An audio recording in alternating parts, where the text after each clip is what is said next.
where I want to save the project. So I've got on my desktop, I've got a spring semester folder, I've got a stormwater folder. I'm going to save it there. I'm going to call this project class example. It's going to ask me, after I give it a name, it's going to ask me for the units I want to use, whether that be English or SI. I would recommend using English because most people around here are going to have no clue what the scientific, basically the metric version should be. So use English. Unfortunately, you do not have the ability to change that. Once you've set it for a project, it is set for the life of the project. It will warn you about that, but to be honest, you're not going to use SI units for stormwater analysis most anywhere in the U.S. So then it's going to ask you if you want to use a template. I would recommend using a template. It makes your life a lot easier for the examples we're doing. If you go to the help menu, I can't do it right in a second, I'll show you in a second. There's a template file you can go to their webpage and download. Download that, put it somewhere on your computer, and then you'll have access to it. So what you'll do is you'll click the little three dots here, navigate to it. So I downloaded it to my desktop. I have a folder called Stormwater, Icpr 4. I have this is the template folder I downloaded from them, so when you open it up, you'll have these options. What we're doing is going to be closest to dual ponds in parallel, no perk. Perk would be for percolation. So if you were having to do recovery analysis of your ponds to show how water infiltrates into the ground and how quickly the pond recovers, you can do that with an Icpr. You're not going to be doing that for this class, most likely because when you look at your soils information, you're probably going to realize there's almost no chance you're going to have a dry pond that you would be analyzing recovery, so you're going to probably be doing a wet pond. So we're going to look at the no perk option. Once you do that, you just click this thing here at the very bottom that says project and hit open. It just stores that information there and you click OK. This is where it gives you the warning that says, hey, your units are going to be fixed. If you say OK, you can't change it. There's no going back. So we're going to hit yes. And then it pops up a window.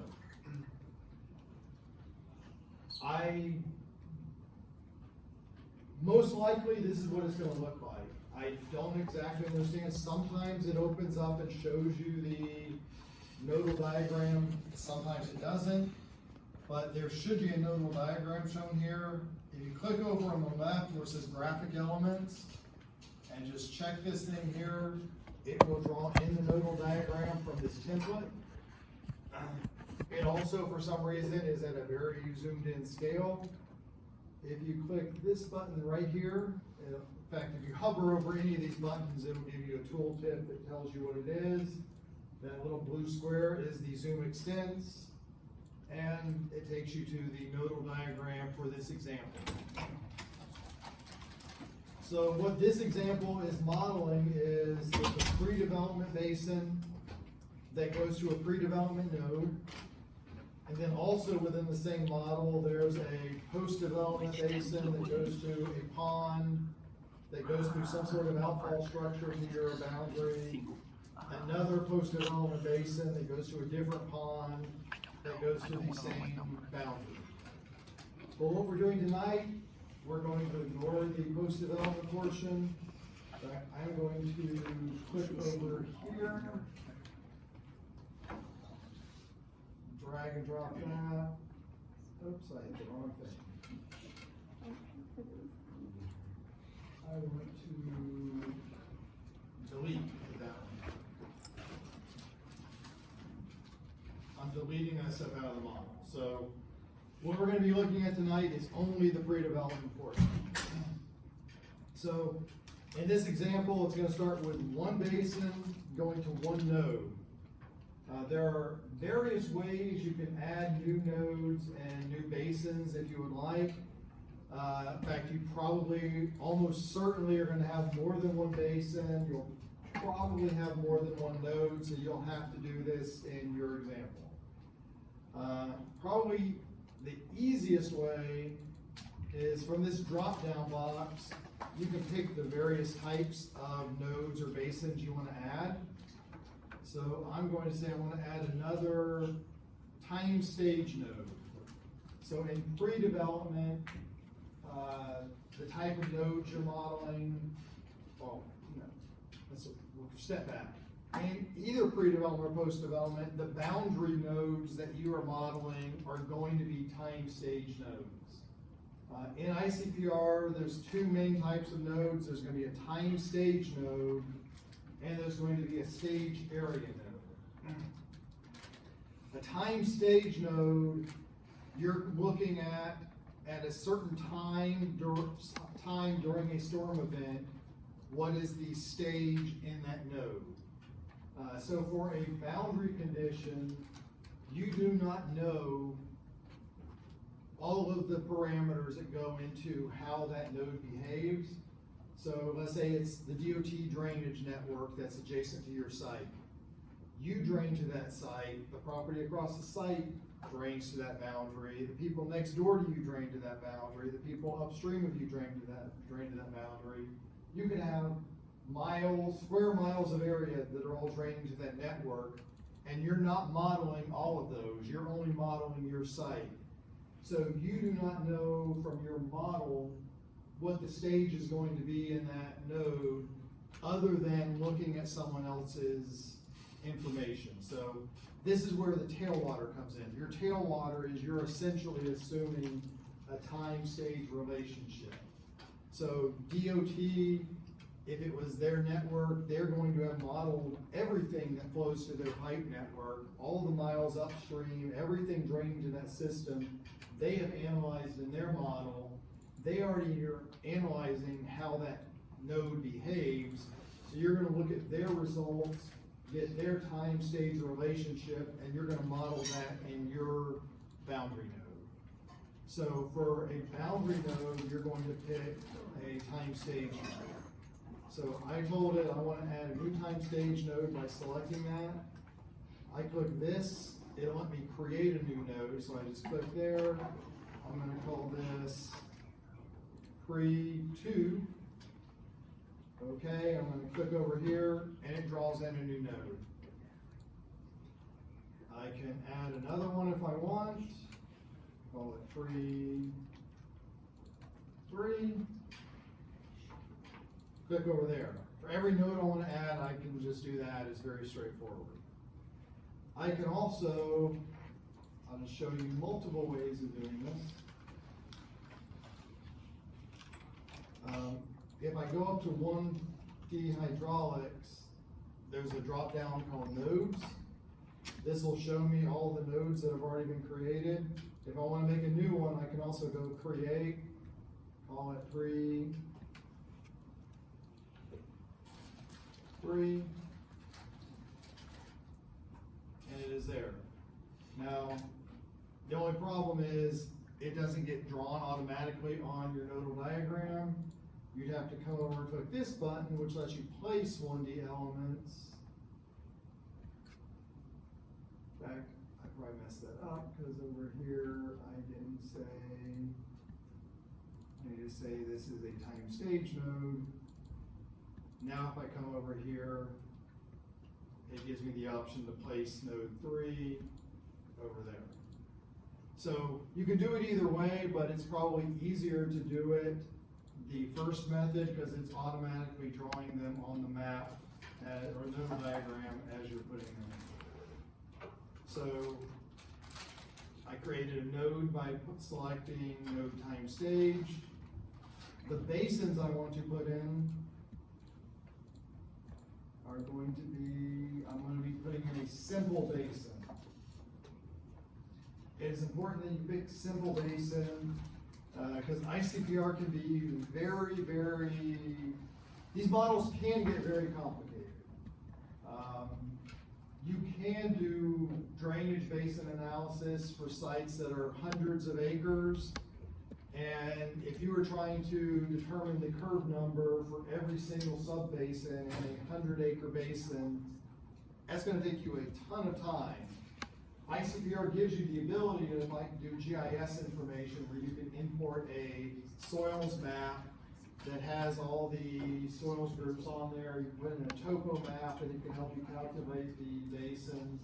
And then it can use that information to automatically calculate curve numbers. But it is a very complicated process. It is more detailed than most people are going to ever use Icpr for. And for the sites we're working on mostly, it's overkill. So if you use simple basins, it's much easier for this type of analysis. Most of the time, for most people, that's what they're going to use in Icpr. If you become a stormwater engineer, you're doing basin analyses for very large basins, you'll probably do these other portions of Icpr. But if you can do this, you'll be able to do that in time. So I'm going to click simple basin, like I said. I'll click this little box here. I'm going to call this basin 2. When I do it, over here it's going to tell me what node I want this basin to go to. In Icpr, if you look in that lower left corner, it's normally giving you a nudge of what it's looking for you to do. So, in fact, it highlights, so I'm going to click here, say I want this basin drained to that node 3. I'll click over here, and it draws in that basin. If I want to draw another basin, I'll give it a name. I'll call this basin 4, actually basin 3. I want this to go to pre-node 2, and there's my basin. So at this point, my nodal diagram has 3 basins. 2 of the basins go to the same node. The 3rd basin goes to a 2nd node. Does all that make sense? So if you've done your basin map, you should already know how many basins you've got. You should know what nodes they've gone to. If you sketched out a nodal diagram by hand, you're basically just now drawing this to sort of match what you did by hand to make sure everything makes sense. Okay, so now you got to put in the information for each of those basins and each of those nodes. And there's also multiple ways you can do that. You could double click the basin. It'll pull up a sheet where you can input the information. You could, over here, select this, draw a box, and everything you drew a box around, it'll let you pick. I drew around all 3. All 3 of them are now showing up. Draw it around everything, and I'll see 1 box pop up for the basin information and 1 box pop up for the node information. Alternatively, you could just come up here to 1D hydraulics, actually hydrology, click simple basins, it'll pull up that same box that shows you all the basins. You come up to 1D hydraulics, click nodes, it's going to show you the one with all the nodes. So again, multiple ways to get at it. I don't like the default names it gave. I'm going to rename this one to basin 1.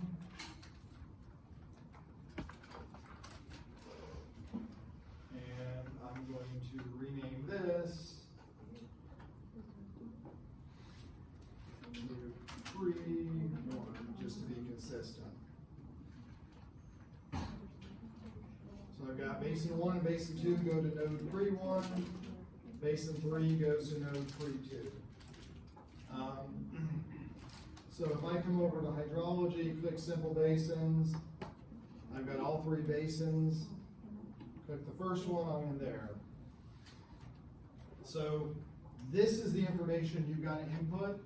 If you've already gone through and done the calculations as I walk through, you should have all that information already created. You're just going to be typing it into Icpr, and this should go fairly quickly.